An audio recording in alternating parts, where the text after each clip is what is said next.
नमस्कार दोस्तों, स्वागत है आपका स्टडी फॉर सिविल सर्विसेज में। वीडियो को पूरा देखिए। कोई भी आपका फीडबैक है, कोई सजेशन है, तुरंत वीडियो में कमेंट करके जरूर बताइए। अच्छा लगे तो वीडियो लाइक जरूर कर लीजिए और ऐसे वीडियो लगातार फ्री में पाने के लिए चैनल को तुरंत सब्सक्राइब कर लीजिए और बेल आइकन को जरूर टैप कर लीजिए ताकि आगे भी सारे वीडियो आपको मिलते रहे। यूट्यूब में फॉलो करते हैं तो प्लीज ये वाला फ्री टेलीग्राम चैनल जरूर ज्वाइन करिएगा। सारे नोटिफिकेशन, सारे अपडेट यहीं पे आते हैं, ध्यान रखिएगा। स्टडी फॉर सिविल सर्विसेज का कोई भी पेड ग्रुप अगर आपको ज्वाइन करना है तो सिर्फ 85649096906975238455 यही नंबर है हमारे, सिर्फ जहां पे कॉल व्हाट्सएप कर सकते हैं। इंस्टाग्राम पे हमारा पेज जरूर फॉलो कर लीजिएगा, स्टडी फॉर सिविल .सर्विसेज है। ट्विटर पे हमको जरूर फॉलो कर लीजिएगा, @स्टडी फॉर सिविल्स है। सारे क्वेश्चन अटेम्प्ट करिए और स्कोर अपना तुरंत कमेंट करके बताइए। Good morning friends, my name is Chandravardhan and I welcome you all to Study for Civil Services, one of the India's leading educational platforms. दोस्तों, हम लोग BPSC previous year question discuss कर रहे हैं, जिसमें आज से हम लोग साइंस का डिस्कशन शुरू करने वाले हैं। ठीक है, तो शुरुआत करते हैं आज का अपना वीडियो। और यदि आपको कोई दिक्कत हो, कोई शिकायत हो तो आप हमें कमेंट कर सकते हैं, या फिर अगर आपको वीडियो अच्छा लगता है तब भी कमेंट कर सकते हैं। और लाइक और सब्सक्राइब तो जरूर करेंगे आप लोग, मुझे पूरी उम्मीद है। तो चलिए देर न करते हुए शुरू करते हैं आज का अपना वीडियो। जय हिंद, वंदे मातरम। पहला क्वेश्चन है हमारा, which of the following has pH value 7?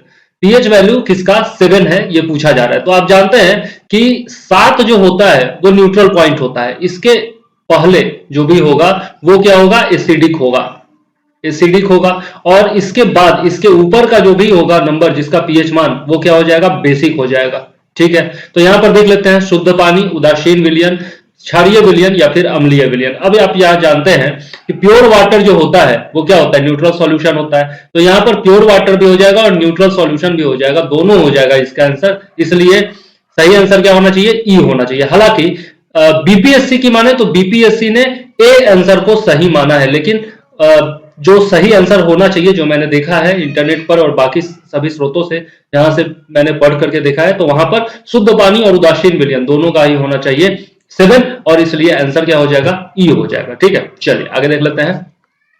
निम्नलिखित तत्वों में से किसमें न्यूट्रॉन नहीं होता है? Which of the following elements doesn't contain neutron? Neutron किसमें नहीं होता है? आप जानते हैं कि जो प्रोटॉन होता है और जो न्यूट्रॉन होता है, ये दोनों कहां होता है, न्यूक्लियस में होता है, नाभिक में होता है। ठीक है, अब प्रोटॉन जो होता है वो पॉजिटिवली चार्ज होता है और न्यूट्रॉन जो होता है वो क्या होता है, उदासीन होता है। उसमें ना पॉजिटिव चार्ज होता है ना निगेटिव चार्ज होता है। अब प्रोटॉन और न्यूट्रॉन को मिला करके हमारा द्रव्यमान संख्या बनता है, मास नंबर बनता है, या फिर एटॉमिक मास बनता है।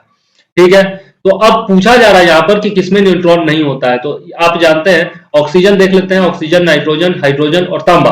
अब आप जानते हैं कि हाइड्रोजन जो होता है इसका परमाणु संख्या भी एक होता है और परमाणु द्रव्यमान भी एक होता है। इसका मतलब इसमें केवल एक प्रोटॉन और एक इलेक्ट्रॉन होगा, न्यूट्रॉन इसमें नहीं होगा। ठीक है, तो आंसर क्या हो जाएगा, हाइड्रोजन हो जाएगा। ठीक है, चलिए आगे देख लेते हैं नेक्स्ट क्वेश्चन क्या है। नेक्स्ट क्वेश्चन है हमारा कि angstrom is the unit of? Angstrom किसकी इकाई है? तरंग दैर्घ्य, ऊर्जा की, आवृत्ति की या वेग की? अब इसमें यदि हम लोग देखें तो एंगस्ट्रम जो है वो आपकी वेवलेंथ की इकाई है, यानी कि तरंग दैर्घ्य की इकाई है। आंसर क्या हो जाएगा, ए हो जाएगा। अच्छा, यदि हम यहां पर देखें तो 1 एंगस्ट्रम जो होता है, ये भी पूछा जा सकता है, तो 1 एंगस्ट्रम जो होता है वो 10⁻⁻10 मीटर के बराबर होता है। यह भी आप याद रखिएगा। ठीक है, तरंग दैर्घ्य की इकाई है एंगस्ट्रम। ठीक है, ऊर्जा की इकाई क्या होती है, जूल होती है। आवृत्ति की इकाई क्या होती है, हर्ट्ज जो होता है। हर्ट्ज जो है वो आवृत्ति की इकाई है। वेग की इकाई क्या हो जाएगी, वेग का इकाई क्या हो जाएगा, मीटर पर सेकेंड हो जाएगा। ठीक है, और ऊर्जा का क्या हो जाएगा, जूल हो जाएगा। ठीक है, तो ये याद रखिएगा। चलिए आगे देख लेते हैं। आवृत्ति को नापा जाता है, जस्ट अभी मैंने बताया आवृत्ति का इकाई क्या होता है। Frequency is measured in hertz, meter per second, radian, watt. क्या हो जाएगा, हर्ट्ज हो जाएगा। आवृत्ति को किसमें मापा जाता है, हर्ट्ज में मापा जाता है। ठीक है, और कितना हर्ट्ज का आवृत्ति हम लोग सुन सकते हैं, श्रव्य आवृत्ति कितनी होती है, तो 20 से लेकर 20,000 हर्ट्ज तक का कोई भी जो ध्वनि है वो हम लोग सुन सकते हैं। ठीक है, चलिए आगे देख लेते हैं नेक्स्ट क्वेश्चन क्या है। नेक्स्ट क्वेश्चन हो जाएगा, डीएनए की खोज किसने की? Who discovered DNA? James Watt and Francis Crick, Gregor Mendel, Johansson या फिर हरगोविंद खुराना? अब इसमें आंसर क्या हो जाएगा, जनरली जब हम लोग डीएनए की बात करते हैं तो वहां पर जनरली आप जेम्स वाटसन और फ्रांसिस क्रिक का नाम लेते हैं, लेकिन ये जो है ना अवधारणा गलत है कि जेम्स वाटसन और फ्रांसिस क्रिक ने डीएनए की खोज की थी। उन्होंने क्या किया था, डीएनए के कुंडलीकार रचना की खोज की थी। ठीक है, कुंडलीकार रचना को बनाया था। ठीक, अब यहां पर यदि हम लोग देखें तो आंसर क्या हो जाएगा, ई हो जाएगा। ठीक है, और इसका सही आंसर हो जाएगा क्या, फ्रेडरिक। जो खोज की थी वो किसने की थी डीएनए की, फ्रेडरिक मिस्चर ने की थी। ठीक है, फ्रेडरिक मिस्चर ने कब की थी, 1869 में। 1869 में क्या हुआ था, गांधी जी का जन्म हुआ था। तो याद रखिएगा, गांधी जी के डीएनए की खोज एक तरह से हो गई। आप ये याद रखिएगा तो ज्यादा अच्छे से याद रहेगा। चलिए आगे देख लेते हैं। ट्राइग्लिसराइड क्या है, ट्राइग्लिसराइड क्या है, what is triglyceride, protein, carbohydrate, fat या फिर मिनरल। अब इसमें यदि हम लोग देखें तो ट्राइग्लिसराइड जो है वो एक प्रकार का फैट है। ठीक है, एक प्रकार का फैट है जो हमारे ब्लड में पाया जाता है। ठीक है, ब्लड में पाया जाता है। इसके कारण स्ट्रोक ये बहुत ज्यादा हो जाए तो फिर स्ट्रोक का भी, हार्ट स्ट्रोक का या हार्ट अटैक का भी खतरा होता है। ठीक है, तो ये जो है ट्राइग्लिसराइड एक प्रकार का वसा है जो हमारे खून में पाया जाता है, याद रखिएगा। चलिए, इलेक्ट्रोएन्सेफेलोग्राम ईईजी निम्नलिखित में से किसकी निगरानी के लिए उपयोग होता है। तो यहाँ पर निगरानी नहीं, किसकी जांच के लिए उपयोग होता है ये होना चाहिए। ठीक है, किसकी जांच के लिए उपयोग होता है, तो हार्ट, लीवर, पैंक्रियाज या फिर ब्रेन, हृदय, यकृत, अग्न्याशय या फिर मस्तिष्क। आंसर क्या हो जाएगा, ई जो है वो आपका मस्तिष्क की जांच के लिए उपयोग होता है। ठीक है, मस्तिष्क की तरंगों का जो पैटर्न होता है, जो वेव्स होते हैं मस्तिष्क में, आप जानते हैं कि जो हमारे शरीर में कोई भी काम होता है तो उसका सिग्नल इलेक्ट्रोमैग्नेटिक वे में उसका सिग्नल जो है उस मस्तिष्क तक पहुंचता है और फिर वहां से फिर वो सिग्नल वेव के रूप में जाता है, ट्रांसफर होता है उस पर्टिकुलर अंग तक और तब वो अंग काम करता है ना। तो ये जो काम करते हैं ये वेव्स के रूप में तरंगे होती हैं। ठीक है, और इन्हीं का पैटर्न जांच किया जाता है ईईजी से और उससे पता चल जाता है अगर पैटर्न सही है तो मस्तिष्क आपका ढंग से काम कर रहा है, अगर तरंग सही नहीं है तो फिर आपका जो मस्तिष्क है ढंग से काम नहीं कर रहा है। तो इसी को कहा जाता है इलेक्ट्रोएन्सेफेलोग्राम। चलिए, शरीर का तापक्रम नियंत्रित करता है, body temperature is regulated by thalamus, hypothalamus, cerebellum या फिर मेडुला। आंसर क्या हो जाएगा, आंसर इसमें हो जाएगा बी, हाइपोथैलेमस। हाइपोथैलेमस जो होता है वो बॉडी टेम्परेचर को क्या करता है, रेगुलेट करता है, नियंत्रित करता है। त्वचा को संदेश भेजकर ये क्या करता है, जब आपको बहुत ज्यादा गर्मी लगती है, ठीक है, तब ये क्या करता है, त्वचा को संदेश भेजता है, वही वेव्स के जरिए जो है वो त्वचा को एक मैसेज भेजता है और फिर जो है वहां से पसीना निकलता है। अब पसीना निकलेगा तो पसीना क्या होगा, वाष्पीकृत होगा, क्योंकि गर्मी है तो वाष्पीकृत होगा तेजी में। अब वाष्पीकृत जैसे ही पसीना होगा वैसे ही आपको क्या, हल्का ठंडक का एहसास होने लगेगा। ठीक है, हल्का ठंडक का एहसास होगा। तो ये क्या करता है, बॉडी टेम्परेचर को नियंत्रित कर लेता है इस तरीके से। ठीक है, तो ये कौन करता है, हाइपोथैलेमस करता है। चलिए, हाइपोथैलेमस मस्तिष्क का एक पार्ट होता है। चलिए आगे देख लेते हैं। सही कथन चुनिए। लाल प्रकाश का तरंग दैर्घ्य बैंगनी प्रकाश से कम है, लाल प्रकाश का तरंग दैर्घ्य बैंगनी प्रकाश से ज्यादा है, बैंगनी प्रकाश का तरंग दैर्घ्य हरे प्रकाश से ज्यादा है और बैंगनी प्रकाश का तरंग दैर्घ्य पीले प्रकाश से ज्यादा है। ये सारे चारों ऑप्शन दिए हुए हैं आपको, इसमें से करेक्ट स्टेटमेंट आपको चुनना है। ठीक है, तो यहां पर यदि हम लोग देखें तो तरंग दैर्घ्य जो होता है वो आवृत्ति का विपरीत होता है। ठीक है, यहां पर आंसर क्या हो जाएगा, बी हो जाएगा, wavelength of red light is more than violet light. ठीक है, और यहां पर याद रखिएगा जिसका वेवलेंथ को अगर हम W से सूचित करें, यदि वेवलेंथ जो है ज्यादा होगा तो आपका आवृत्ति जो होता है, फ्रीक्वेंसी जो होता है, F से अगर फ्रीक्वेंसी को सूचित करें तो फ्रीक्वेंसी उसका कम हो जाएगा। मतलब जो तरंग दैर्घ्य होता है वह उल्टा होता है किसके, फ्रीक्वेंसी के, ये याद रखिएगा। ठीक, तो यहां पर हम लोग कह सकते हैं कि wavelength of red light is more than violet light, that's why the frequency of red light is less than violet light। ठीक है, ये याद रखिएगा। चलिए आगे देख लेते हैं। क्योंकि वेवलेंथ ज्यादा होता है इसीलिए रेड लाइट जो है हमको बहुत दूर से दिखाई दे दी जाती है। ठीक है, बहुत दूर से दिखाई दे जाती है। चलिए, 40 डिग्री सेल्सियस का मान फारेनहाइट स्केल में क्या होगा, ये पूछा जा रहा है। तो value of 40 degree Celsius in Fahrenheit scale is, तो इसके लिए एक फॉर्मूला आता है, आप आसानी से फॉर्मूला याद रख सकते हैं, C/5 is equal to F-32/9। अब यहां पर हम लोग को 40 डिग्री सेल्सियस का निकालना है तो 40/5 इज इक्वल टू F-32/9। अब ये कट के आ जाएगा 8। अब यहाँ पर F इक्वल टू क्या हो जाएगा, 9×8 या 72 - 32, तो ये क्या हो जाएगा 72 प्लस, ये माइनस इधर जाके प्लस हो जाएगा, तो 72 प्लस 32 यानी कि 104 डिग्री फारेनहाइट यहाँ पर आंसर हो जाएगा। ठीक है, चलिए आपको उम्मीद है समझ में आया होगा। विद्युत शक्ति की इकाई है, विद्युत शक्ति की इकाई क्या है, एम्पियर, वोल्ट, कूलम या फिर वॉट। अब इलेक्ट्रिक पावर की जो इकाई होती है वो होती है आपकी वाट। वो होती है क्या? वाट। अच्छा, पावर का फॉर्मूला क्या होता है? पावर इज इक्वल टू हमेशा होता है V इंटू आई। मतलब V हो गया यहाँ पे क्या? वोल्टेज हो गया, और I क्या हो गया? करंट हो गया। ठीक है, तो ये याद रखिएगा। शक्ति, विद्युत शक्ति किसको कहते हैं? व्यय की हुई ऊर्जा जो होती है, व्यय की गई ऊर्जा जो होती है, उसी को प्रति सेकेंड में मापा जाता है, तो इसको क्या कहते हैं? शक्ति कहते हैं। ठीक है, और एक वाट जो होता है, एक, इसीलिए एक वाट को हम क्या कहेंगे? जूल प्रति सेकेंड में नापेंगे। ठीक है, जूल प्रति सेकेंड में इसको नापा जाता है, एक वाट को। ठीक, तो याद रखिएगा। चलिए आगे देख लेते हैं। विद्युत मोटर में उष्मा को विद्युत ऊर्जा में बदला जाता है, विद्युत ऊर्जा को उष्मा में बदला जाता है, विद्युत ऊर्जा को यांत्रिक ऊर्जा में बदला जाता है, यांत्रिक ऊर्जा को विद्युत ऊर्जा में बदला जाता है। अब आप देखिए यहाँ पर विद्युत मोटर क्या होता है। विद्युत मोटर आप लोग देखते होंगे घर में पानी निकालने के लिए, जमीन से पानी निकालने के लिए आप एक पंप गाड़ देते हैं और उसको मोटर से चलाते हैं, है ना? मोटर से चलाते हैं, तो उसमें क्या होता है? हम लोग क्या देते हैं? इनपुट क्या होता है? हम लोग इनपुट के रूप में विद्युत ऊर्जा देते हैं, और वहां पर वो क्या करता है? वो मैकेनिकल एनर्जी में बदल जाता है, और मैकेनिकल एनर्जी में बदल करके प्रेशर जनरेट करता है, और उससे पानी ऊपर की तरफ आता है, और हम लोग इस्तेमाल करते हैं घर में टंकी वगैरह भरने के लिए, और उसके बाद यूज में लाते हैं। तो विद्युत मोटर क्या करेगा? विद्युत ऊर्जा को यांत्रिक ऊर्जा में बदल देगा। आंसर क्या हो जाएगा? सी हो जाएगा। ठीक, चलिए आगे देख लेते हैं। नेक्स्ट क्वेश्चन हमारा क्या?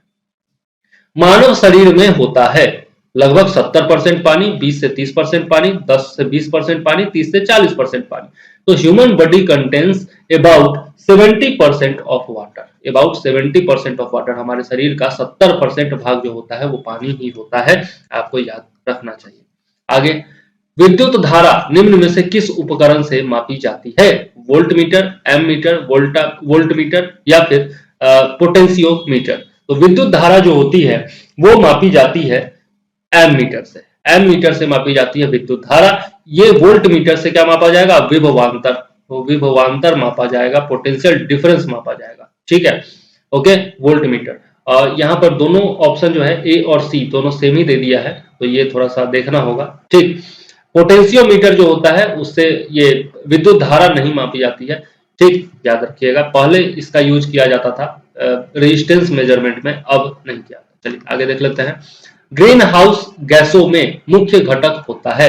The main component of green house gases is carbon dioxide, methane, nitrous oxide, या फिर ओजोन। ऑप्शंस तो आपने देख लिया, अब आंसर क्या हो जाएगा? The main component of green house gases पूछा जा रहा है। ग्रीन हाउस गैसेस का मेन कंपोनेंट क्या होता है? तो इसमें जो है आपका क्या क्या होता है पहले ये देख लेते हैं। तो कार्बन डाइऑक्साइड होता है, उसके बाद क्या होता है? जलवाष्प होता है। ठीक है, जलवाष्प भी होता है। ठीक, ग्रीन हाउस गैस जो होता है वो जलवाष्प के कारण भी होता है। उसके बाद क्या? N2O भी होता है, यानी कि नाइट्रस ऑक्साइड भी होता है। फिर आपका क्या? CH4 यानी कि मीथेन भी होता है। फिर आपका O3 यानी कि ओजोन भी होता है। तो यहाँ पर हम लोग देख सकते हैं कार्बन डाइऑक्साइड भी होता है, मीथेन भी होता है, नाइट्रस ऑक्साइड भी होता है, ओजोन भी होता है। इसलिए आंसर क्या हो जाएगा? ई हो जाएगा। ओके, चलिए आगे देख लेते हैं। नेक्स्ट क्वेश्चन क्या है? और ये सब जो है ना मेन कंपोनेंट ही है, ये मत समझिए कि मेन कंपोनेंट पूछ रहा है तो किसी एक के बारे में पूछ रहा है, मेन कंपोनेंट ही है ये सारा। ओके, आइंस्टाइन को नोबेल प्राइज किस कार्य पर मिला? किस कार्य के लिए मिला ये पूछा जा रहा है। Einstein got the Nobel prize for relativity यानी कि आपेक्षिकता, बोस आइंस्टाइन संगणन यानी कि बोस आइंस्टाइन कंडेंसेशन, संहति एवं ऊर्जा की तुल्यता, मास एनर्जी इक्विवेलेंस, प्रकाश विद्युत प्रभाव, फोटो इलेक्ट्रिक इफेक्ट। आंसर क्या हो जाएगा? फोटो इलेक्ट्रिक इफेक्ट के लिए इनको मिला था नोबेल प्राइज। कब मिला था? 1921 में मिला था। और किस सब्जेक्ट का मिला था? तो फिजिक्स का मिला था, भौतिकी का मिला था, याद रखिए। चलिए आगे देख लेते हैं। नेक्स्ट क्वेश्चन हमारा क्या है? नेक्स्ट क्वेश्चन है हमारा कि कोशिका का शक्ति स्रोत होता है। The power house of the cell is. ये तो बहुत आसान क्वेश्चन है। कोशिका भित्ति, सेल वॉल, माइटोकॉन्ड्रिया, राइबोसोम, या फिर न्यूक्लियस। आंसर क्या हो जाएगा? माइटोकॉन्ड्रिया। माइटोकॉन्ड्रिया जो होता है वो power house of the cell होता है। कोशिका का ऊर्जा गृह या फिर कोशिका का शक्ति स्रोत भी कहा जाता है, इसको कोशिका का ऊर्जा गृह भी कहा जाता है। कोशिकीय श्वसन जो होता है वो यहीं पर होता है। ठीक है, याद रखिए, ये तो आपको निश्चित तौर पर आपको याद ही होगा। अच्छा, इससे पहले ये जो पोटेंशियोमीटर है यहाँ पर मैंने जो बताया, इससे क्या मापा जाता है? इससे जो है सेल का ईएमएफ मापा जाता है। ठीक है, याद रखिएगा, सेल मतलब बैटरी, सेल का ईएमएफ जो होता है वो मापा जाता है। किससे? पोटेंशियोमीटर से मापा जाता है।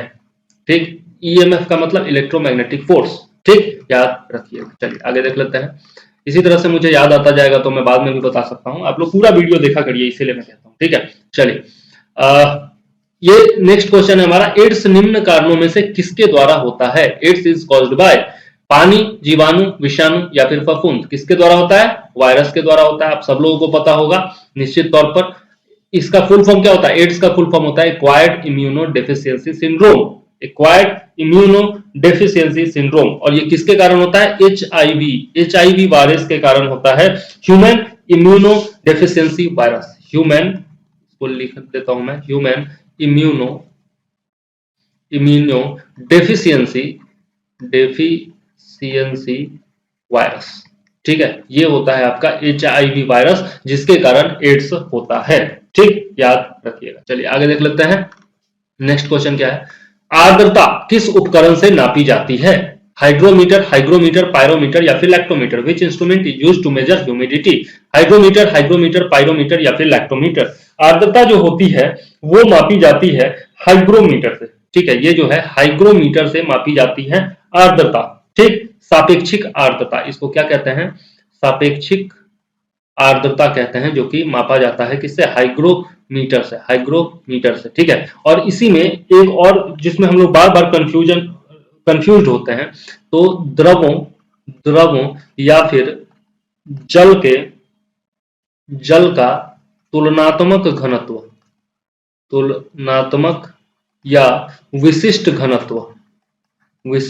घनत्व जो होता है, डेंसिटी जो होता है, वो मापा जाता है आपका हाइड्रोमीटर से। ठीक है, तो ये याद रखिएगा, हाइग्रोमीटर से सापेक्षिक आर्द्रता और हाइड्रोमीटर से द्रवों या जल का तुलनात्मक या फिर विशिष्ट घनत्व मापा जाता है। और इसमें बराबर कंफ्यूजन होता है और बीपीएससी का फेवरेट क्वेश्चन है, इसलिए निश्चित तौर पर ये याद रखिएगा। चलिए नेक्स्ट क्वेश्चन है हमारा, दाब की इकाई क्या है? What is the unit of pressure?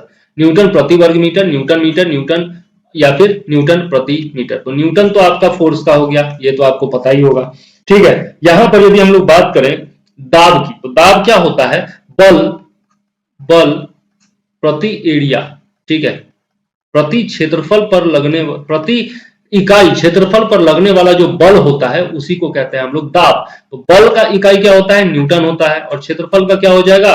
M square हो जाएगा। तो यहाँ पर क्या हो जाएगा? न्यूटन प्रति वर्ग मीटर आंसर हो जाएगा। ठीक है, ये याद रखिएगा। यदि आपको छोटा छोटा फॉर्मूला याद है तो आसानी से कर सकते हैं। और दाब की इकाई क्या होती है? पास्कल होता है। ठीक है, दाब का इकाई क्या होता है? पास्कल होता है, मात्रक जिसको कहते हैं। ओके, चलिए।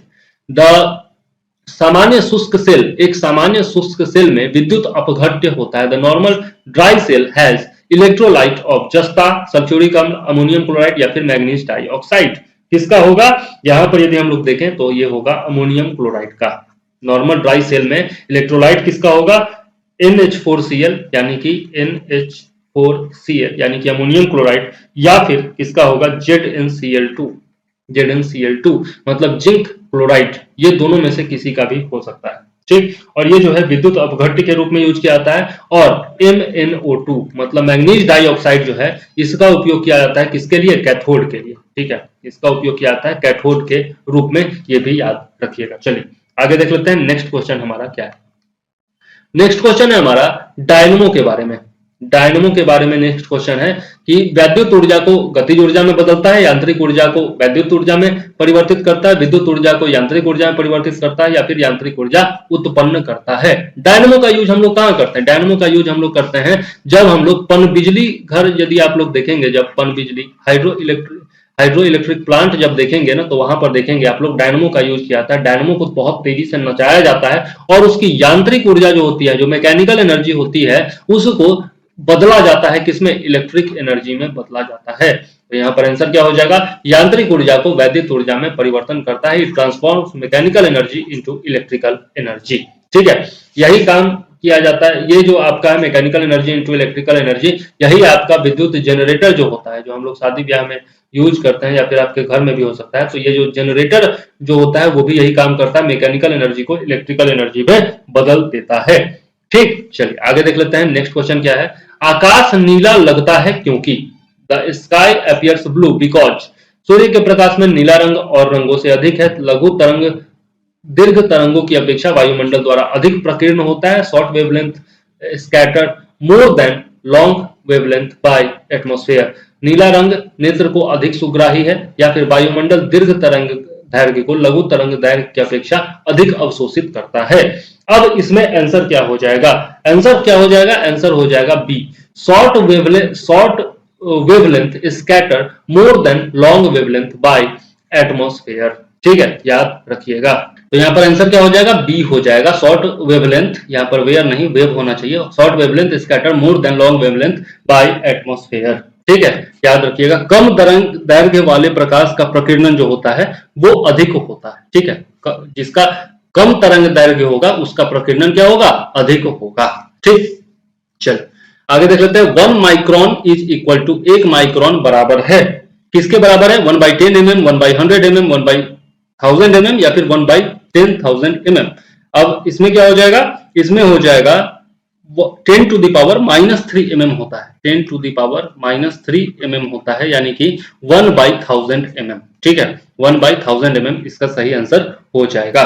ठीक, चलिए आगे देख लेते हैं। अति चालकता का लक्षण है, अति चालकता का लक्षण क्या है? The characteristic of super conductivity, उच्च पारगम्यता यानी कि हाई परमिएबिलिटी, लो परमिएबिलिटी निम्न पारगम्यता, जीरो परमिएबिलिटी शून्य, या फिर इनफाइनाइट परमिएबिलिटी अनंत पारगम्यता। आंसर क्या हो जाएगा? आंसर हो जाएगा इसका शून्य पारगम्यता।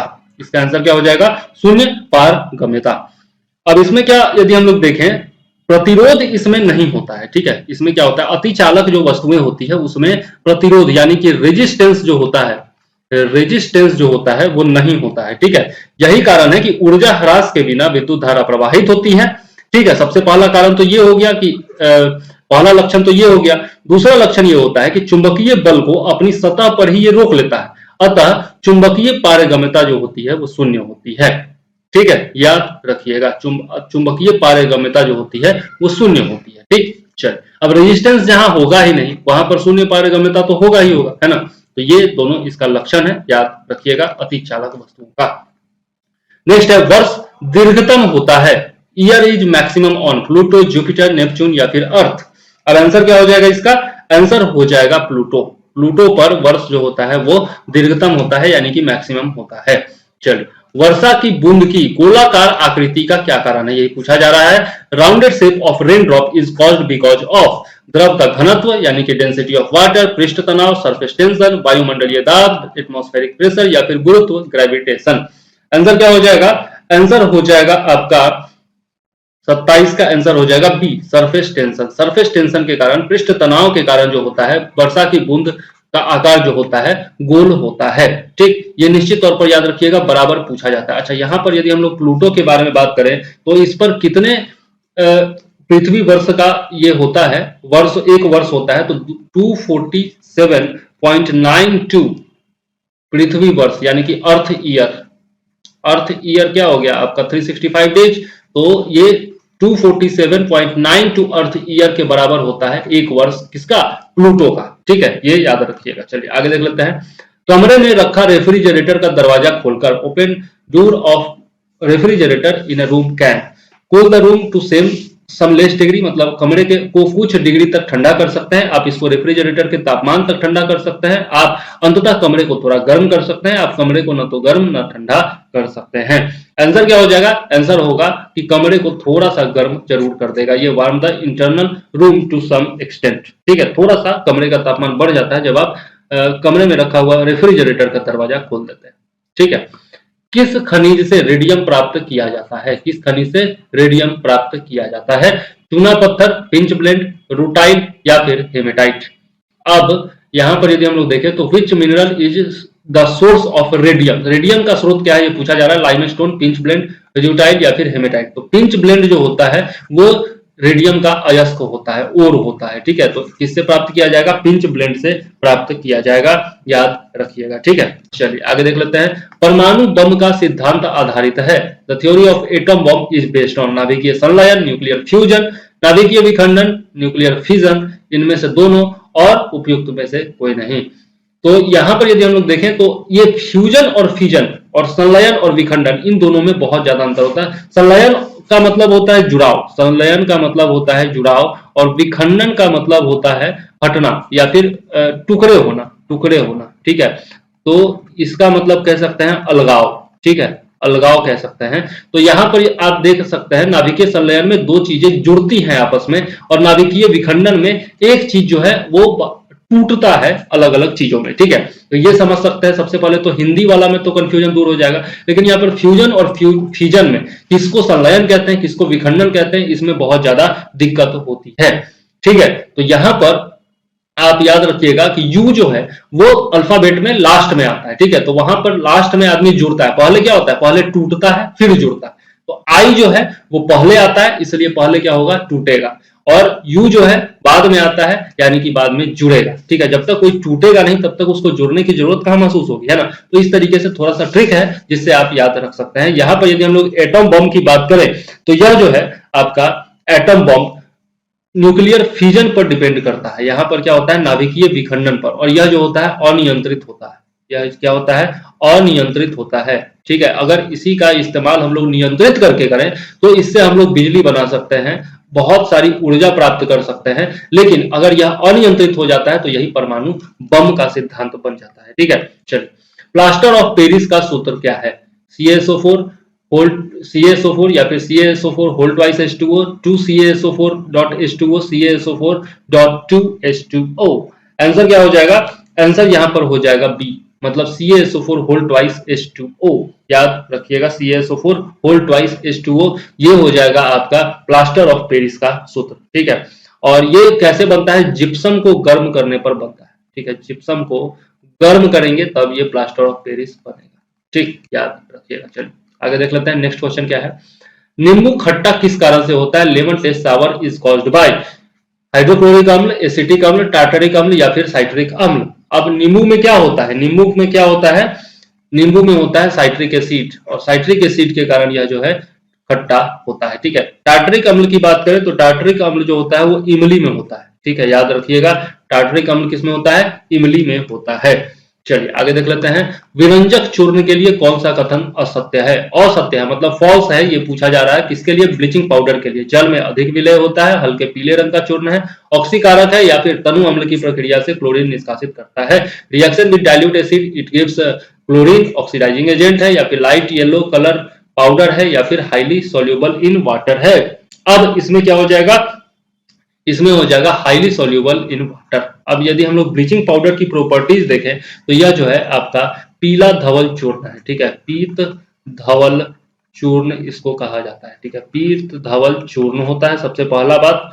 ठीक है, उसके बाद दूसरी बात क्या है, क्लोरीन की गंध आती है इससे। क्लोरीन जानते हैं Cl होता है, तो क्लोरीन की गंध आती है इसमें, स्मेल लाइक क्लोरीन। उसके बाद यदि देखें तो वायु में यदि खुला छोड़ दें इसको तो आपका Cl2 गैस निकलता है। ठीक है, वायु में अगर खुला छोड़ दें तो क्लोरीन गैस निकलेगा। इसके बाद ये बनता कैसे है, तो ये यदि हम लोग देखें तो CaOCl, यहाँ पर यदि हम लोग देखें ब्लीचिंग पाउडर कैसे बनता है, अगर सूत्र देखें तो यहाँ पर मैं बता देता हूँ आपको, CaOCl2 प्लस H2SO4 अगर इसको मिला दें तो ये बन जाता है CaSO4 plus H2O plus Cl2। ठीक है, यहाँ पर आप देख सकते हैं जो मैंने बताया उसी का ये फॉर्मूला है। ठीक, तो याद रखिएगा। चलिए आगे देख लेते हैं, पारद धातु, यहाँ पर यदि हम लोग देखें पारद धातु मिश्रण, मतलब कि जो अमलगम होता है, अमलगम को क्या कहते हैं हिंदी में, पारद धातु मिश्रण कहते हैं। अति रंगीन मिश्र धातु होती है, यानी कि अल्ट्रा कलर्ड अलॉय होता है, अलॉय विद कार्बन, कार्बन युक्त मिश्र धातु होती है, पारद युक्त मिश्र धातु होती है, अलॉय विद मरकरी या फिर alloy of high resistance to abrasion, मतलब अपघर्षण के लिए अति प्रतिरोधक क्षमता वाली मिश्र धातु होती है। तो यदि इसमें हम लोग देखें तो आंसर क्या हो जाएगा, आंसर हो जाएगा अलॉय विद मरकरी, क्योंकि पारद धातु का मिश्रण है, पारद धातु मिश्रण है अमलगम, तो यहाँ पर सीधा जान सकते हैं कि इसमें क्या होगा, पारा होगा ही होगा। ठीक है, तो पारद युक्त मिश्र धातु होती है। चलिए, सामान्य प्रकार का कोयला है, the normal type of coal is bituminous, अर्ध बिटुमिनस, एंथ्रेसाइट या फिर कोक। साधारण टाइप का कोयला कौन होता है, तो इसका आंसर क्या हो जाएगा, बिटुमिनस। बिटुमिनस जो होता है वो साधारण प्रकार का कोयला होता है, इसको जो है ये सबसे मुलायम कोयला भी होता है। ठीक है, ये सबसे मुलायम कोयला होता है, यानी कि सॉफ्ट होता है। ठीक, सॉफ्ट होता है। इसके बाद यदि हम देखें तो विश्व में जितने भी कोयले का उत्खनन किया जाता है उसका 80% जो होता है वो बिटुमिनस से ही होता है। ये याद रखिएगा, बहुत ही महत्वपूर्ण पॉइंट है। इसी का उपयोग जो है डोमेस्टिक यूज में किया जाता है। डोमेस्टिक यूज में किस कोयले का यूज किया जाता है? बिटुमिनस कोयले का यूज किया जाता है, याद रखिएगा। और इसमें 70 to 86% जो होता है वो कार्बन होता है, ये भी याद रखिएगा। चलिए आगे देख लेते हैं। नेक्स्ट क्वेश्चन हमारा क्या है? नेक्स्ट क्वेश्चन है national animal of India is, Bharat का राष्ट्रीय पशु, बगल में लिख दिया स्तनधारी यानी कि मैमल होना चाहिए, गाय, मोर, शेर या फिर बाघ। आंसर क्या हो जाएगा? आंसर इसका हो जाएगा बाघ। ठीक है, भारत का राष्ट्रीय पशु कौन है? बाघ है। ठीक, रॉयल बंगाल टाइगर जिसको कहते हैं। ठीक है, रॉयल बंगाल टाइगर ये जो है हमारा राष्ट्रीय पशु है। ठीक है, चलिए आगे देख लेते हैं। ठंडे खून वाला जानवर कौन सा है? Which one is cold blooded animal? Penguin, whale, ऊंट, ऑटर यानी कि ऊद या फिर कछुआ। ठंडे खून वाला जानवर कौन सा है? विच कोल्ड ब्लडेड एनिमल कौन सा है ये पूछा जा रहा है। ये हो जाएगा कछुआ। कछुआ जो होता है वो कोल्ड ब्लडेड एनिमल होता है। ठीक है, आप लोगों ने सुना होगा कोल्ड ब्लडेड मर्डर के बारे में, है ना। यहाँ पर मर्डर नहीं है, कोल्ड ब्लडेड एनिमल। ठीक, याद रखिएगा, तो ठंडे खून वाला जानवर। और कछुआ जो होता है ना सबसे ज्यादा जीने वाला जानवर भी होता है, ये भी याद रखिएगा। कछुए की उम्र बहुत लंबी होती है। जल से बाहर निकाले जाने पर मछलियां मर जाती है क्योंकि out of water fishes die because उन्हें बड़ी मात्रा में ऑक्सीजन प्राप्त होती है, उनके शरीर का तापमान बढ़ जाता है, वे सांस नहीं ले पाती हैं, वे पानी में चल नहीं पाती हैं। They got large amount of oxygen, their body temperature is increased, they can not inhale या फिर they can not move in water. अब इसमें आंसर क्या हो जाएगा? इसमें हो जाएगा कि वो सांस नहीं ले पाती हैं। मछलियां किससे सांस लेती हैं? गिल्स से सांस लेती हैं, यानी कि गलफरा जिसको हिंदी में कहा जाता है, गलफरा। ठीक है, तो गिल्स से सांस लेती हैं। ठीक है, और पानी में घुला हुआ जो ऑक्सीजन है उससे ये सांस लेती हैं। ठीक है, तो डायरेक्ट जो ऑक्सीजन एयर में होता है उसमें वो सांस नहीं ले पाती हैं और इस कारण से वो मर जाती हैं। ठीक है, तो सांस लेने में दिक्कत हो जाती है जब उनको जल से बाहर निकाला जाता है। मछली जल की रानी है, जीवन उसका पानी है, हाथ लगाओगे डर जाएगी, बाहर निकालोगे मर जाएगी। ये सब सुने होंगे आप लोग बचपन में, है ना। मधुमक्खी कॉलोनी के सदस्य एक दूसरे को किस प्रकार से पहचानते हैं? The member of bee colony recognise one another how, कैसे? गंध से, दृष्टि के द्वारा, नर्तन से या फिर स्पर्श से। तो यहाँ पर क्या हो जाएगा? एक दूसरे को वो लोग जो हैं वो गंध से पहचानते हैं, बाई स्मेल, स्मेल से पहचानते हैं। और जब खाना उनको मिल जाता है, जब भोजन किसी को मिल जाता है, तब वो डांस करते हैं और एक दूसरे को आकर्षित करके बुलाते हैं कि भैया खाना मिल गया, नाचो गाओ और आके खाना खाओ। ठीक है, चलिए आगे देख लेते हैं। नेक्स्ट क्वेश्चन क्या है? मनुष्य के जीवन काल में 2 बार कितने दांत विकसित होते हैं? How many teeth develop 2 times in the life span of a human? 4, 12, 20 या फिर 28? मनुष्य के जीवन काल में जो 20 दांत होते हैं, 20 दांत जो होते हैं वो 2 बार विकसित होते हैं। 20 दांत 2 बार विकसित होंगे और 12 दांत जो होते हैं वो 1 बार विकसित होंगे। ठीक है, तो यहाँ पर आंसर क्या हो जाएगा? आंसर हो जाएगा C 20। ठीक, याद रखिएगा। चलिए आगे देख लेते हैं। मानव शरीर के पैर की हड्डियां हैं, मतलब कितनी संख्या में मानव शरीर के पैर की हड्डियां होती हैं? 8, 30, 32 या फिर 34? तो मानव शरीर में हड्डियों की संख्या जो होती है वो होती है 30। ठीक है, और ये जो हड्डियां होती है ना अंदर से खोखली होती है। ठीक है, ये भी याद रखिएगा, अंदर से ये जो हड्डियां होती है ये बिल्कुल खोखली होती है। ठीक, चलिए मानव मतलब खोखली कहने का क्या मतलब कि सॉलिड नहीं होती है, सॉलिड नहीं होती है। ठीक है, खोखली होती है। चलिए, मानव खोपड़ी में कितनी हड्डियां मौजूद होती है? यहाँ पर पैर के बारे में देखा हम लोगों ने, अब खोपड़ी के बारे में देख लेते हैं। 8, 12, 32 या फिर 28? तो मानव खोपड़ी में हड्डियों की संख्या जो होती है वो 28 होती है। ये भी याद रखिएगा, ये पूछा जाता है बराबर, बीपीएससी इस तरह का क्वेश्चन पूछता है तो आपको याद रखना चाहिए। ठीक है, अच्छा यहाँ पर यदि हम लोग देखें तो आपका स्कल में, मतलब कि खोपड़ी में तो आपका 28 हो गया, है ना। स्कल में आपका 28 हो गया। इसके बाद यदि देखें तो माउथ में यानी कि मुंह में कितना होता है? 14 होता है। कंठ में यदि देखें तो 1 होता है। और कान में कितना होता है? कान में 6 हड्डी होता है। ठीक है, तो ये जरूर याद रखिएगा। चलिए आगे देख लेते हैं। नेक्स्ट क्वेश्चन क्या है? आधुनिक मनुष्य का नवीनतम पूर्ववर्ती है। The latest predecessor of modern man is Java man, Cro-Magnon man, Neanderthal man या फिर पिकिंग मैन? कौन था आधुनिक मानव मनुष्य का नवीनतम पूर्ववर्ती? तो आंसर इसका हो जाएगा बी, यानी कि क्रोमैग्नन इंसान जो है वो हमारा लेटेस्ट प्रेसिडेसर है। ठीक है, मतलब हमारे लेटेस्ट पूर्वज है। पूर्ववर्ती का क्या मतलब? पूर्वज। ठीक है, चल। माँ पौधे की भांति पौधा मिलता है generation of plant like mother plant can be by seeds, grafting, both of them, none of the above, none of both, मतलब इनमें से कोई नहीं, दोनों में से कोई नहीं। तो आंसर क्या हो जाएगा? आंसर हो जाएगा दोनों से। यदि आप गन्ना का तना काटते हैं और फिर लगा देते हैं तो गन्ना उत्पन्न होता है ना, तो ये क्या हो जाएगा? गन्ना जो है उसको स्टेम कटिंग से हम लोग उगाते हैं ना, और बीजों से यदि आप मालदा का बीज उगाइएगा तो बीज मतलब बम्बैया थोड़ी उग जाएगा आम, है ना। तो जो आम उगाइएगा वही आम उगेगा ना, तो बीज से भी और तना काट से भी, दोनों से क्या हो जाएगा कि मां पौधे की भांति पौधा मिलेगा। इसलिए आंसर क्या हो जाएगा? सी हो जाएगा। ठीक है, चलिए आगे देख लेते हैं। 80% से अधिक सेल में पाया जाने वाला पदार्थ है। सेल का मतलब यहाँ पर कोशिका से है, तो प्रोटीन, चर्बी, खनिज या फिर जल, मतलब कोशिका में 80% से अधिक कौन सा पदार्थ होता है ये पूछा जा रहा है। आंसर क्या हो जाएगा? वाटर। कि हमारे शरीर में 70% पानी है, तो हर एक कोशिका में 80% पानी तो होगा ही होगा ना, है ना। तो सेल में 80% से अधिक पाया जाने वाला पदार्थ कौन सा है? पानी है, वाटर। याद रखिएगा। नेक्स्ट क्वेश्चन क्या है? इल्यूनिन प्राप्त होता है। इल्यूनिन इज एक्सट्रैक्टेड बाय अदरक के प्रकंद से, यानी कि राइजोम ऑफ जिंजर, डहेलिया की जड़ों से, रूट्स ऑफ डहेलिया, बालसम पुष्प से, बालसम फ्लावर, या फिर आलू के कंद से, स्टेम ऑफ पोटैटोज।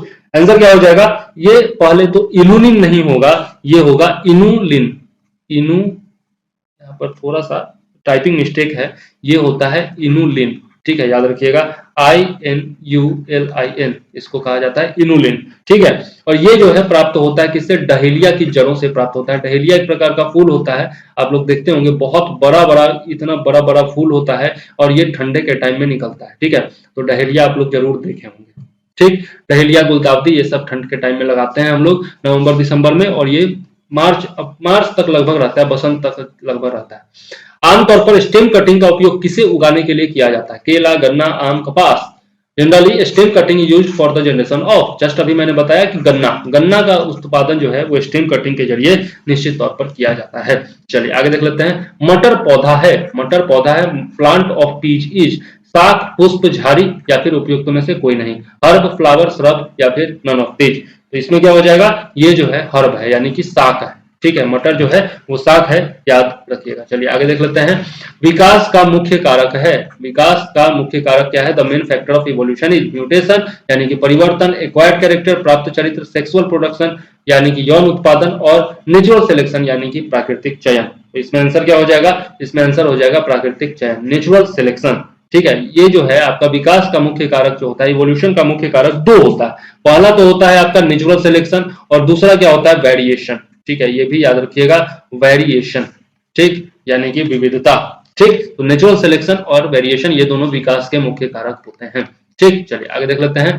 सबसे पुरानी चट्टान प्रणाली की आयु की पुष्टि किसके द्वारा की जाती है? The age of the oldest rock system is confirmed by KAR method, यानी कि पोटेशियम आर्गन मेथड, C14 यानी कि कार्बन 14 मेथड, RASI मेथड यानी कि रेडॉन सिलिकॉन मेथड, और UPB मेथड यानी कि यूरेनियम लेड मेथड।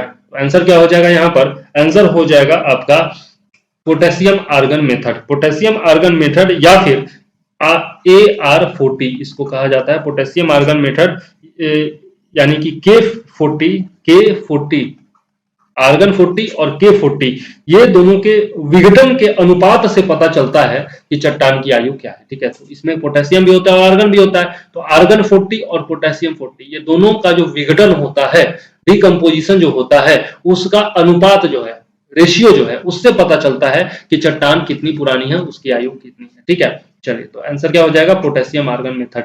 वायु क्या है? Air is a compound, element, mixture, या फिर विद्युत अपघट, यानी कि यौगिक तत्व, मिश्रण, या फिर इलेक्ट्रोलाइट। क्या है एयर? क्या है? तो एयर जो होता है वो आपका क्या होता है? मिश्रण होता है। एयर में क्या होता है? एयर में आपका यदि देखें तो कितना होगा? 78% जो होगा वो आपका नाइट्रोजन होगा, 21% जो होगा वो आपका ऑक्सीजन होगा, फिर आपका 0.03% जो होगा वो क्या होगा? कार्बन डाइऑक्साइड होगा, और बाकी में बाकी सब गैस होंगे, धूल कण होंगे। ठीक है, और जलवाष्प भी होगा। तो वायु क्या है? ये जो है एक मिश्रण है, क्योंकि सबका मात्रा जो है वो निश्चित नहीं है। ठीक है, जो धूल कण का मात्रा निश्चित है क्या? कहीं पर ज्यादा पोल्यूशन है, धूल कण ज्यादा होगा, कहीं पर ज्यादा कंस्ट्रक्शन का वर्क होता है तो धूल कण ज्यादा होगा। यौगिक किसको कहते हैं? जिसमें मात्रा जो होती है वो निश्चित होती है। ठीक है, जो भी मिलाया जाता है उसकी मात्रा निश्चित होती है, एक प्रॉपर अनुपात में होती है, तो उसको कहा जाता है यौगिक। मिश्रण क्या होता है, उसमें कोई भी अनुपात नहीं होता है, किसी भी मात्रा में मिला सकते हैं, है ना। तो ये हो गया मिश्रण। एयर क्या है, मिश्रण, मिक्सचर। निम्नलिखित में से कौन वैकल्पिक ऊर्जा का सबसे बड़ा भंडार है? Which of the following is the biggest reservoir of non conventional energy source? Solar energy, tidal energy, atomic energy, geothermal energy. Answer क्या हो जाएगा? सौर ऊर्जा। सौर ऊर्जा जो है वो कभी समाप्त हो सकती है क्या? हाइड्रोजन और हाइड्रोजन मिलकर के यहाँ पर हीलियम बना देता है, हीलियम बना देता है, और यहाँ पर क्या होता रहता है? फ्यूजन होते रहता है, न्यूक्लियर फ्यूजन हमेशा होते रहता है। तो इस कारण से सूर्य की ऊर्जा समाप्त नहीं होने वाली है। तो सबसे बड़ा वैकल्पिक ऊर्जा का स्रोत कौन सा है? सोलर एनर्जी ही है, जिसका सबसे ज्यादा यूज भी किया जाता है इंडिया में, है ना। और अब तो बहुत बड़े बड़े floating solar plant, power plant वगैरह भी लगाए जा रहे हैं। बिजली की खपत का बिल किसके मापन पर आधारित होता है? The bill of electricity consumption is based on the measuring of what, voltage, लोहा या फिर एम्पियर। लोहा नहीं, यहाँ पर होना चाहिए ओम, यानी कि प्रतिरोध, प्रतिरोध या फिर ओम यहाँ पर आंसर में, मतलब कि ऑप्शन में होना चाहिए, ठीक है।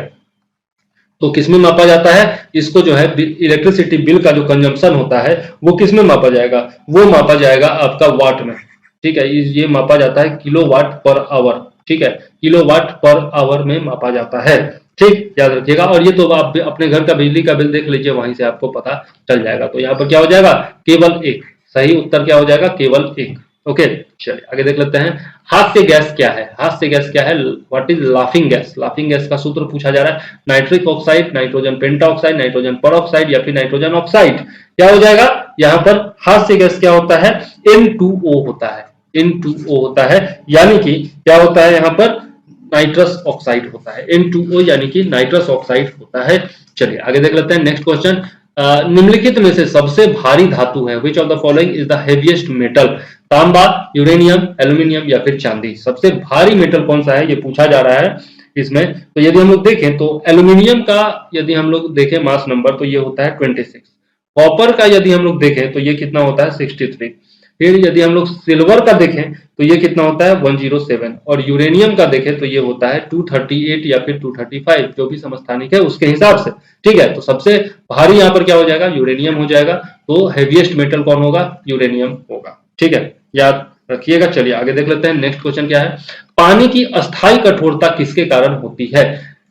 Permanent hardness of water is due to calcium carbonate, chloride and sulfate of calcium and magnesium, chloride and sulfate of sodium and magnesium, none of these। क्या हो जाएगा आंसर? आंसर हो जाएगा आपका chloride and sulphate of calcium and magnesium, calcium and magnesium, ठीक। चलिए आगे देख लेते हैं नेक्स्ट क्वेश्चन हमारा क्या है। Blood group of universal donor is? Universal donor का ब्लड ग्रुप है ए बी, ओ या फिर बी। अब यहां पर यह समझना जरूरी है कि ओ जो होता है वो यूनिवर्सल डोनर होता है, ठीक है, और ए बी जो होता है वो एक्सेप्टर या फिर रिसेप्टर होता है, ठीक है। मतलब कि आपका ब्लड ग्रुप यदि ए बी है तो आप किसी से भी, ए से, बी से या फिर ओ से, किसी से भी आप एक्सेप्ट कर सकते हैं ब्लड को, ठीक है। और ओ है यदि तो किसी को भी ब्लड दे सकते हैं, ठीक। तो याद रखिएगा ये दोनों चीजें बराबर पूछी जाती हैं, ठीक। तो ए बी हो या ओ हो, दोनों ही आपके लिए अच्छा है। चल, ओ है तो थोड़ा सा दिक्कत है, अपनी जान के लिए खतरा हो जाता है, क्योंकि ओ वाला जो है केवल ओ वाले से ही ले सकता है ना। दे सबको सकता है लेकिन ले केवल ओ वाले से सकता है, तो वहां पर कमी हो जाती है जरूर खून की। वर्तमान साक्ष्यों के अनुसार पृथ्वी पर जीवन की उत्पत्ति की शुरुआत कब हुई थी ये पूछा जा रहा है। According to the present evidence origin of life on earth started about 20,000 साल पहले, 2 लाख साल पहले, 20 लाख साल पहले या फिर 2 करोड़ वर्ष पहले। तो यहाँ पर क्या हो जाएगा? आंसर हो जाएगा यहाँ पर डी। यहाँ पर क्या हो जाएगा? आंसर हो जाएगा डी, 2 करोड़ वर्ष पहले, ठीक। अब इसके बारे में ढंग से हम लोग नहीं कह सकते। नया डिस्कवरी कहता है कि 3.5 अरब वर्ष पहले जो है प्रोटोजोआ आ चुका था। 2.3 अरब वर्ष पहले जो है आपका साइनोबैक्टीरिया आ चुका था, है ना। तो सबसे ज्यादा चूंकि यहाँ पर 2 करोड़ वर्ष है, इसलिए मैंने इसको दे दिया, ठीक है। बाकी आगे अगर क्वेश्चन आता है तो आई थिंक सुधार के आएगा, ठीक है, बीपीएससी में भी। चलिए, किस खाद्य पौधे में अधिकतम प्रोटीन होता है? Which edible plant has maximum protein? Gram, peach, soybean या फिर तुअर। मतलब ग्राम मतलब चना, मटर, सोयाबीन या फिर दाल, किसमें सबसे अधिक प्रोटीन होता है ये पूछा जा रहा है। तो आंसर क्या हो जाएगा? सोयाबीन। सोयाबीन में जो है आपका कितना परसेंट होता है? 40% प्रोटीन होता है, ठीक है। सोयाबीन का दूध, सोयाबीन का आपका टोफू जिसको कहते हैं पनीर सोयाबीन के दूध का बनता है, उसको टोफू कहा जाता है, तो वो भी आप खा सकते हैं। सोयाबीन बहुत ही अच्छा होता है सेहत के लिए, प्रोटीन की भरपूर मात्रा होती है उसमें, ठीक है। चलिए, मिट्टी के कटाव की जांच किसके द्वारा की जा सकती है? Soil erosion can be checked by, जांच नहीं यहां पर होना चाहिए कि किसके द्वारा रोकी जा सकती है, ठीक है। ये पूछा जा रहा है, चेक करने का मतलब होता है रोकना, ठीक है। तो किसके द्वारा रोकी जा सकती है ये पूछा जा रहा है। ओवर ग्रेजिंग, डिफोरेस्टेशन, एफोरेस्टेशन या फिर इंक्रीज्ड नंबर ऑफ बर्ड्स। तो पक्षियों की संख्या से तो यहाँ पर कोई फर्क नहीं पड़ता। वनीकरण, ये यदि हम लोग अधिक मात्रा में पेड़ लगाएं तो फिर पेड़ की जो जड़ें होती हैं वो मिट्टी को बांध करके रखेंगी और मिट्टी का कटाव नहीं होगा, तो यहाँ पर यही हो जाएगा। वन काट देंगे तब तो मिट्टी और ढीला होकर के बहने लगेगा, मिट्टी एकदम कटाई चालू हो जाएगा उसका। अधिक चराई हो जाएगा तब भी जो है घास उखड़ जाएगा, घास सारा जानवर खा जाएंगे और जो जड़ें हैं वो पकड़ नहीं पाएंगी मिट्टी को। तो अधिक चराई होने पर भी जो है आपका कटाई रुक नहीं सकता, रुक तो नहीं सकता, बढ़ भले ही सकता है, ठीक है। तो आंसर क्या हो जाएगा? एफोरेस्टेशन यानी कि वनीकरण। नेक्स्ट, महासागर किसके कारण नीला दिखाई देता है? Ocean appears blue due to greater depth, reflection of a sky and scattering of light by water particles, blue color of water या फिर upper surface of water। अधिक गहराई, पानी के कणों द्वारा आकाश का परावर्तन और प्रकाश का प्रकीर्णन, नीले रंग का पानी या फिर पानी की ऊपरी सतह। किसके द्वारा, किसके कारण महासागर का रंग नीला दिखाई देता है? तो आंसर क्या हो जाएगा?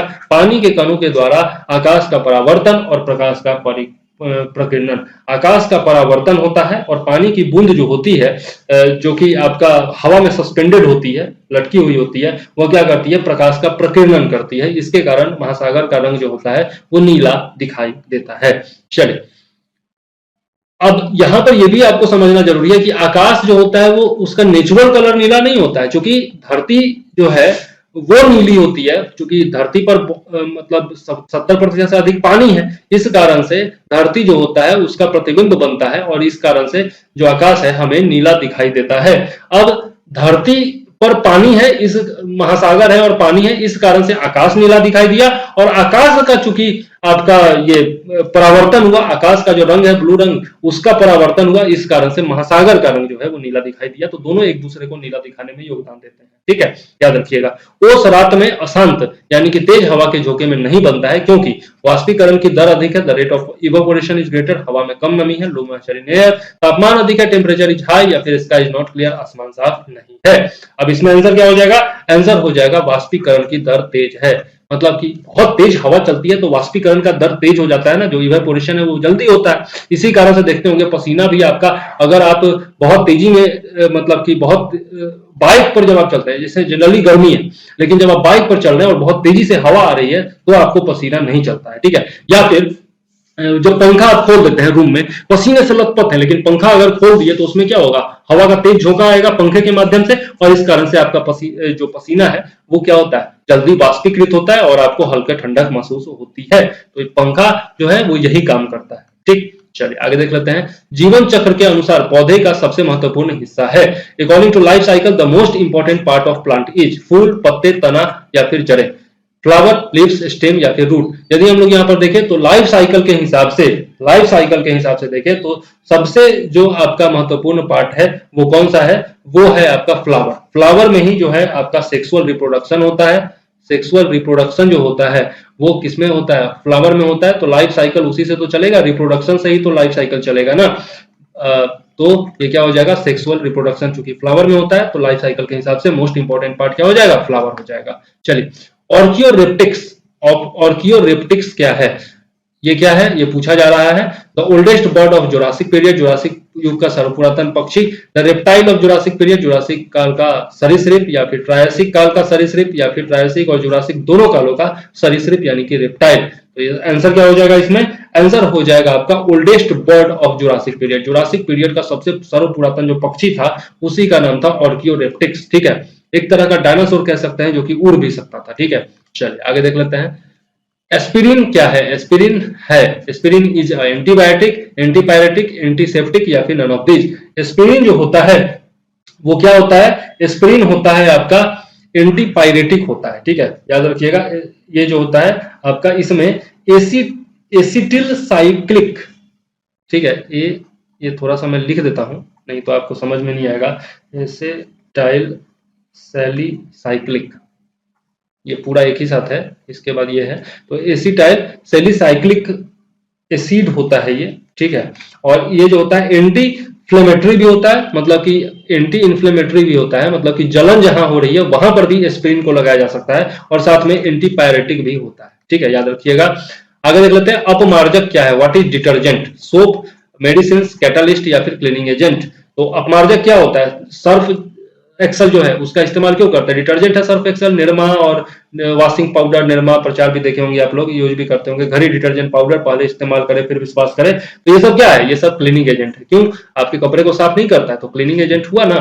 चलिए आगे देख लेते हैं, रेडियोधर्मी पदार्थ उत्सर्जित करता है, radio active elements emits alpha particle, beta particle, gamma particle या फिर ऑल ऑफ दीज। तो यहाँ पर क्या हो जाएगा, यहाँ पर हो जाएगा ऑल ऑफ दीज। रेडियो धर्मी पदार्थ जो है वो सब उत्सर्जित करता है, अल्फा बीटा गामा तीनों कण उत्सर्जित करते हैं, ठीक है, याद रखिएगा। चलिए आगे देख लेते हैं, डॉल्फिन को वर्गीकृत किया जाता है, dolphins are classified as pisces, यानी कि यहाँ पर मीन राशि नहीं, यहाँ पर मछली होना चाहिए, पीसेज का मतलब होता है मछली, ठीक है। तो पीसेज, एम्फीबियंस यानी कि उभयचर, रेप्टाइल्स यानी कि सरीसृप यानी कि, या फिर मैमल्स यानी कि स्तनधारी। तो डॉल्फिन जो होता है वो किसमें वर्गीकृत किया जाएगा, तो यहाँ पर आंसर क्या हो जाएगा, आंसर हो जाएगा स्तनधारी, स्तनधारी हो जाएगा यहाँ पर आंसर।